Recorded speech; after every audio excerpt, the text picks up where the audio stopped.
Hi guys, welcome to The Pursuit of Truth. So on the back of that poem, I'm Beaten, there was just the beginning of it is sort of about how I'm feeling and how all of us must feel at some times when we come up to a wall of where we can't seem to be able to get across it, past it, through it, whatever you want to say. But then the rest of the poem is about making people realise of where we live. You think that would be something that everyone would know, but everyone doesn't know that. Everyone believes that, well, believes the stories, believes that the way we live is the only way to live, or just accepts it, I guess. Don't really realise that we could be living any way we really want. And then I was thinking, because to this universal credit thing and the way that they don't help,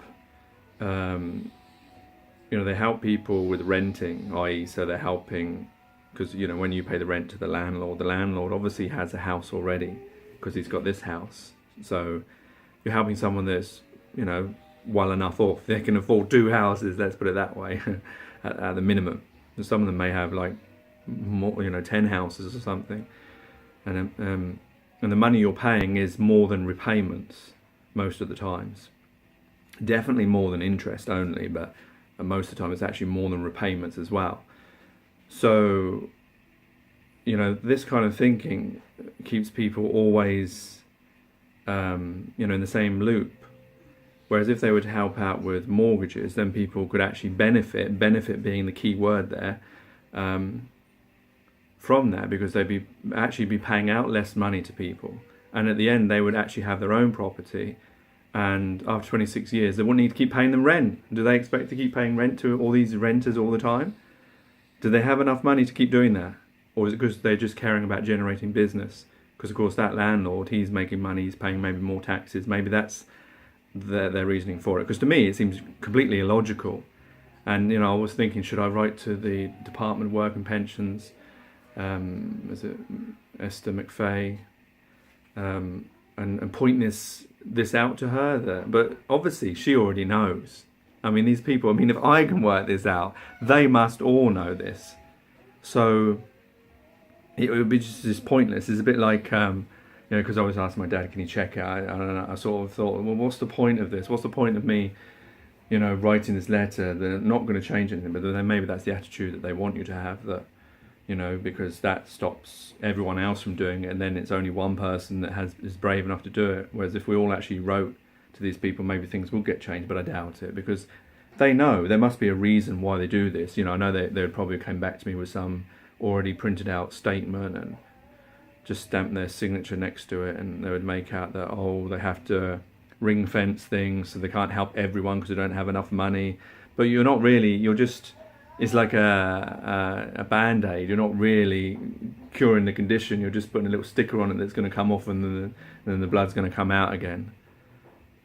Because if this whole thing, with shared ownership and House to Buy, where they allow them to build £600,000 houses, which you'd need at least 300,000 to be able to get the mortgage part, to pay the 40% or whatever percentage that they expect you to get the mortgage for. Which, if you could get that kind of money, you could buy your own fucking house. You wouldn't have to go through this system.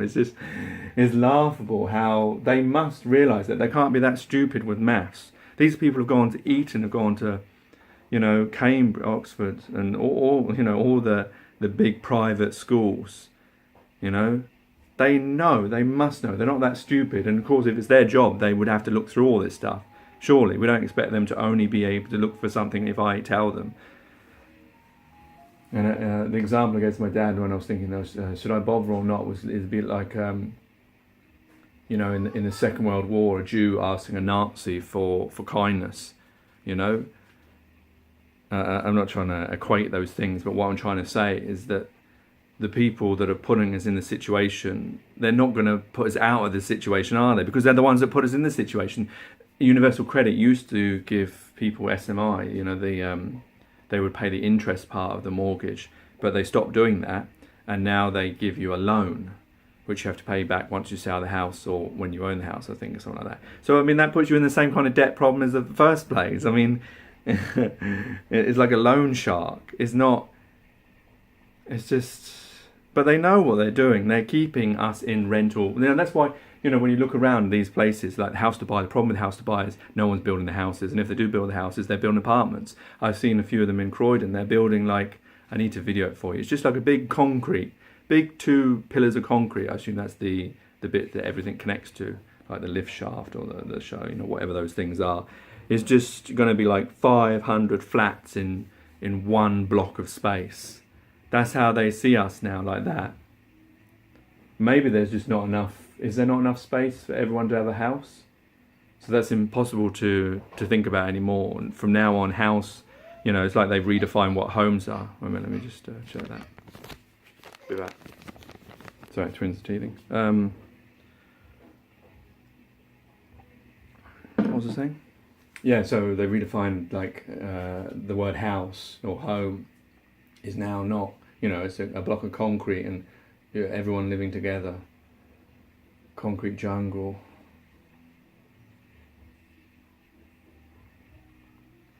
But I noticed, is there any prime ministers, any ministers that live like that? Of the main two parties, the Conservatives or Labour, or do they all have their own houses?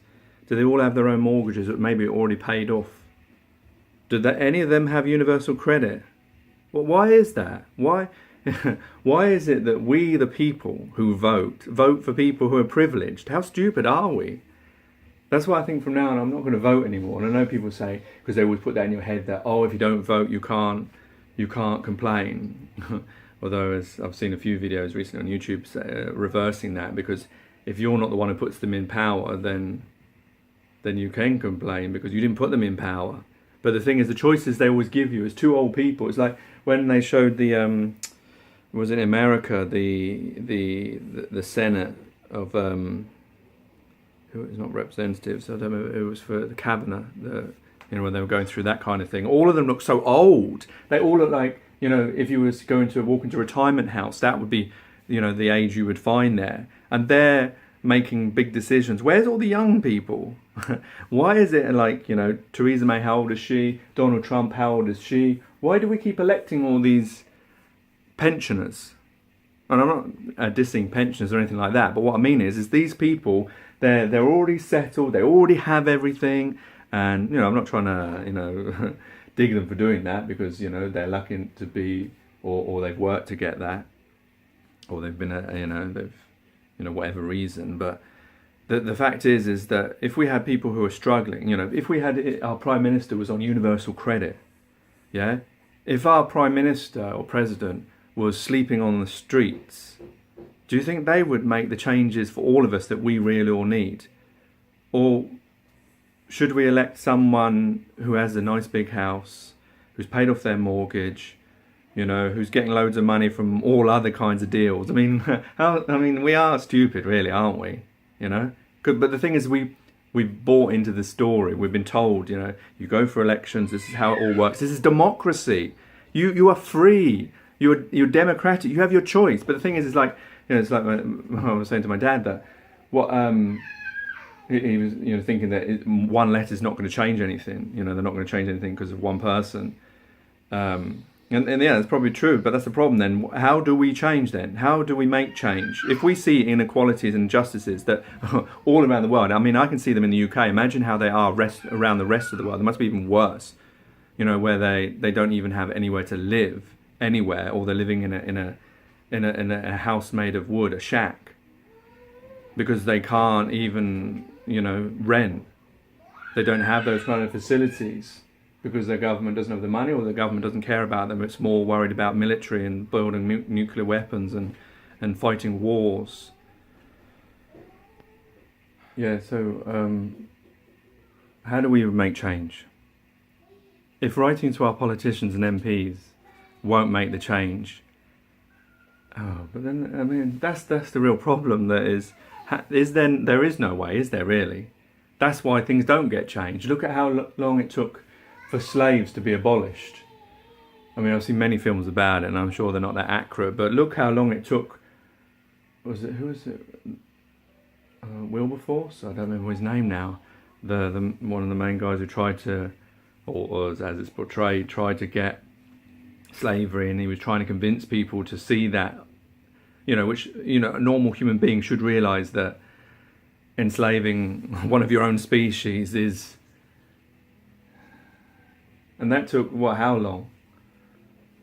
And if you look at all the problems that are out in the world, I mean, there's just so many problems. I mean, mine is the tip of the iceberg. It's nothing really. Look at the people, that are in the racist world that we live in, and a lot of people say it's not racist, but it is still, because we still, until we stop categorizing people as white and black, then it's always going to have that racist element. We're not white or black. There's no such thing. There's no such thing as America, as Britain, as England, China, Russia, Asian. All these things are descriptors. They're man-made concept stories to divide us. And until we get rid of all that, we're always going to pit us out against each other. That's the whole point. It was invented. That's how it's been used. I mean, everyone can see that's how it's been used. You only have to look at, say, black versus white. That's how it's been used. That's how colonialism was used. That's how, Africa is still poor, despite all the stuff that they need for technology coming from there. That's why, where do you think you get your clothes from? Primark. Where do you think they're made? Do you think they're made here? Do you think they're made in America? No, they're made in China, or they're made in Africa, or they're made in places where they can pay them, £1 for a whole day. Why do you think that is? Why do you think that we're allowed to get away with that? That's because we have these divisions of countries, of race. There's no such thing. It's one piece of land that is split up by water, and we all just look different. It's like, to describe someone black and white, but the thing is, people won't get their heads around this because they've lived with it so long. They believe in it. They believe in it as part of their identity. But it's the same. It'd be so, if you've gone back 1,000 years ago, and the reason, like all white people had blue eyes and all black people had brown eyes, that would have been the way they would have done it. They would say, you're blue eyes, you're, whatever. It is that fucking insane. But it's difficult for people. It's like flat Earth. For people to get their head around it, they have to unpack so much. But anyway, that's neither here nor there. But the thing is, how do we affect change? And that's the problem. I don't think there is a way. Because we see that. It takes people. Look at in South Africa with Nelson Mandela, how long he spent 27 years in prison for his cause, to be recognised that his own country would have been taken over by Europeans. Although, obviously, I don't believe in countries and things like that. But in the system world, that's how it is.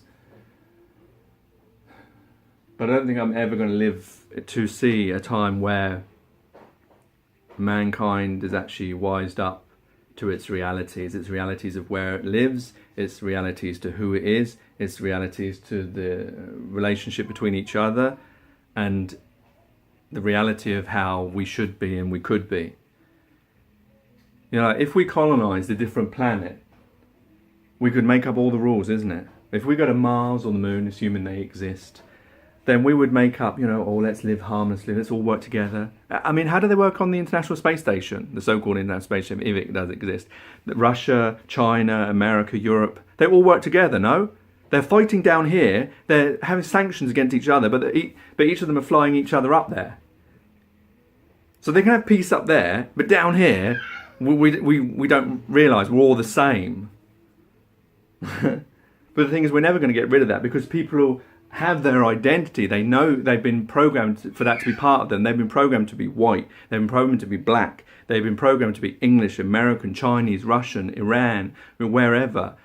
They've been programmed. People, this is how they're programmed, because the First World War has just been commemorated, or whatever you want to call it, for the end of the war 100 years ago.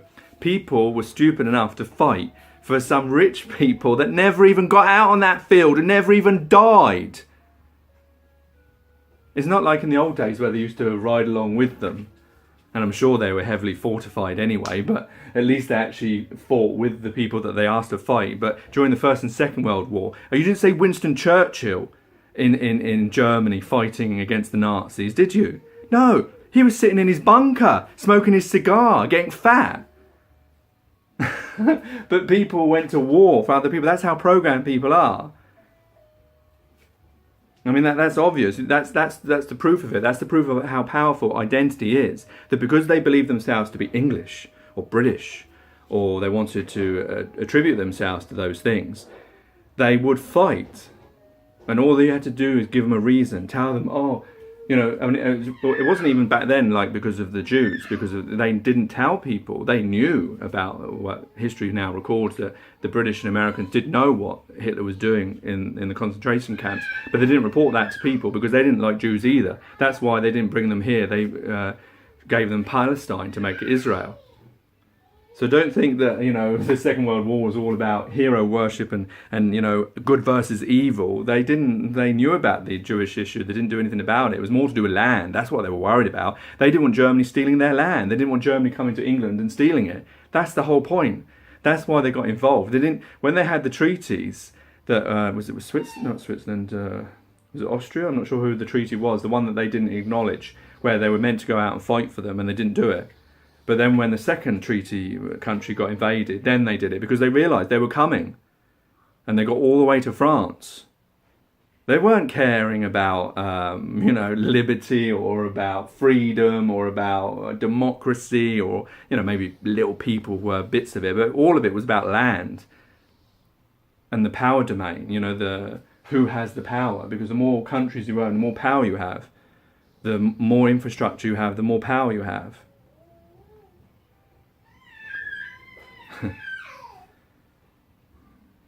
And these days it's not done with war, it's done with economics. You heard George W. Bush, you heard Donald Trump, how pleased he was that China, who was going to overtake them, didn't overtake them. And that's probably because of sanctions and deals that they'd done to make sure that they don't overtake America because they're worried about their power. But they won't go to war. That's what they would have done 100 years ago. They would go on a war and made up some reason like he's like Hitler or he's like Saddam Hussein. He needs to be dealt with. But now they do it through economics, cleverly, subtly, or do other ways. I'm just so frustrated with the fact that it seems impossible to make these changes. But then I know some people believe that the only change we need to make is the change within ourselves, which, yeah, to a degree that does make sense because I know the truth. I can see things now. I can decode things that I couldn't do before. So at least I can live a truthful existence. But the problem is, with that kind of thinking, is unfortunately the rest of the world doesn't see it that way. And I live within a world structure, isn't it? Unless I just want to go live on an island. I'm not sure I want to go and do that. I want to live within this world, but have the, the benefits of this world.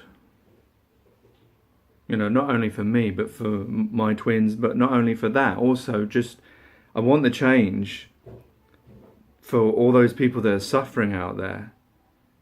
You only need to see one video of a person suffering to feel that pain that person's going through, that's going through right now. And imagine how many videos there could be. How many people there are around this world who are actually truly suffering. Like really suffering. I mean, I know I sometimes use that word in poems and stuff, but I'm not really suffering to the same extent that people who are starving.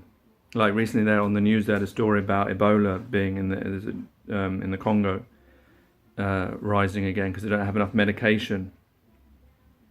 And a woman in a tent who is dying of Ebola. I mean, it just seems so... It affects me because but I don't understand why it doesn't affect people with power and money. Why? Especially because most of them claim to be religious, and religious people are meant to help out each other. Religious people are told you're your brother and your sister. Religious people are told that humanity is one species. If you believe the Adam and Eve story all came from them, and we're actually told. I don't understand how. In the past, religions used to segregate themselves, but there's many teachings in there about feeding people, helping your neighbour, and all that kind of stuff. Lots of it in there.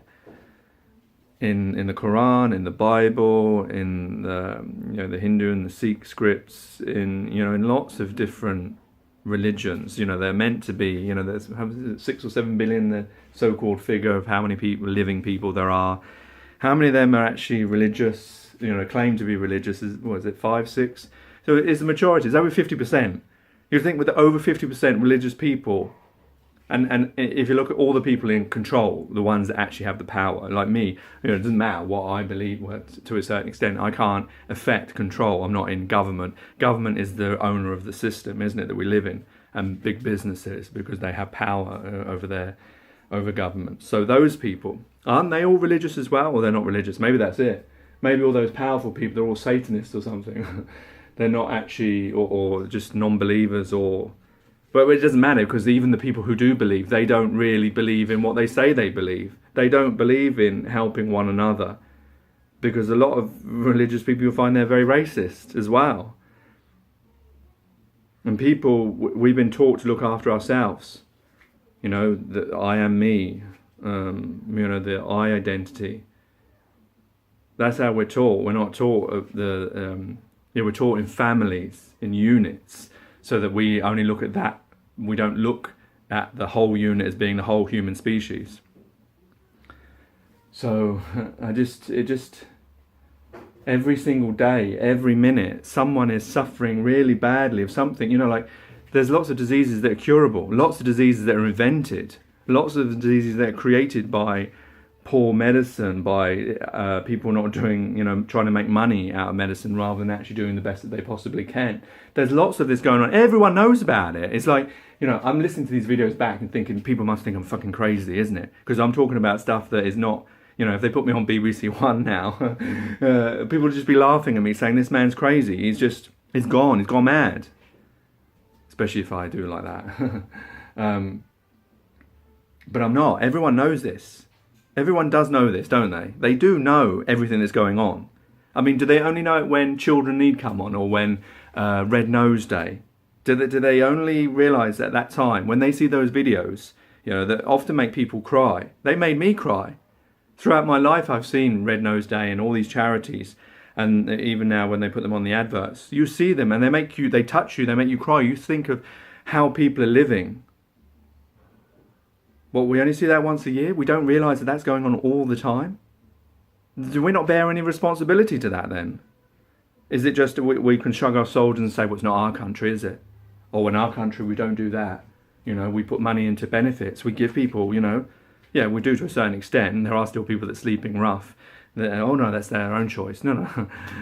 But what I mean is yeah, people go down that line, isn't it? Oh, it's so bad, let me give them a tenner. A tenner? £10? £10. Oh, that's it. You've helped. And I'm not bemoaning like the small amount. Some people, that could, some people give that amount of money and they don't get very much, and that could be a higher percentage than someone who owns like £1 million and only gives £50. The actual percentage is better for the person who gave £10.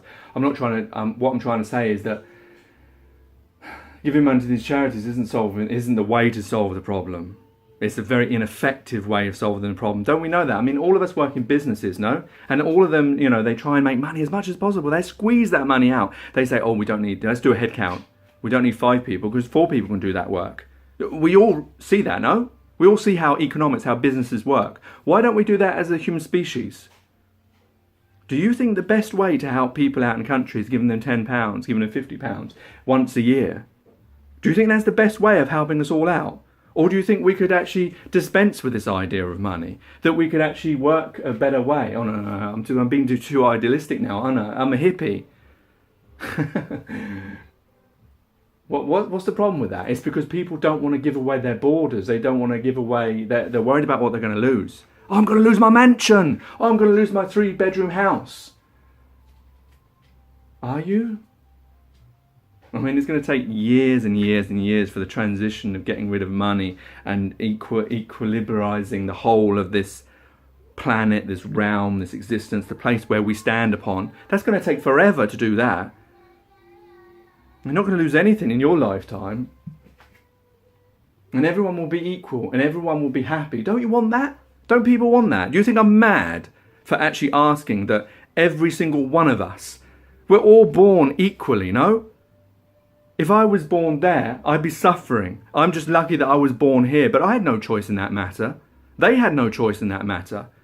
I'm living now, happily. I'm clothed, I've eaten, I'm warm, I have a beautiful wife, I have beautiful children, I have a job, Yeah, I know I moan about things because it's relative to the things we're around. But what I mean but look at those people that are really suffering. I don't. It drives me mad that there's no quick way of sorting that out. Because no one's going to say, yeah, let's get money. Let's get rid of it right away. Could you imagine? Could you imagine the faces of businessmen if you said that to them? That'd be like the ultimate prank, wouldn't it, for them? They would die. They would kill you for that idea rather than you go and tell someone else about it. Wouldn't they? They're not going to give up everything. But the thing is, they're not giving up anything. All they're giving up is power. This illusionary thing that they don't really have anyway.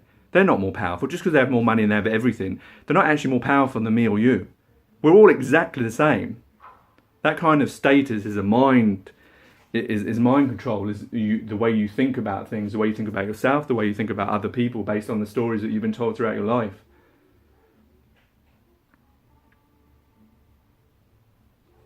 But I just don't know. I think that everyone does know this deep down. You know, when everyone on Red Nose Day or Children in Need or whatever charity show you listen to, they see that suffering. They cry, they give money. But it's not the best way. We need to sort it out, don't we? Why don't we all, why don't we all feel responsible for each other? Because the way we've been taught, isn't it? Since a baby, we've been taught that you're English. You have a birth certificate, you have a passport. Same as someone else is told they're born Russian or they're born whatever. They're taught to love their country, to be patriotic. Watch football. Yeah, England, let's win this World Cup this year. All of that is taught through, maybe it's not designed by some Illuminati or some people in control. It doesn't need to be. It's just been, it's out there now. If there were some founders at the beginning, it's out there now. And we just adopt it because we go around that cycle, that wheel like a hamster, keeping it going, avoiding change at all costs, unless there's some kind of economic benefit.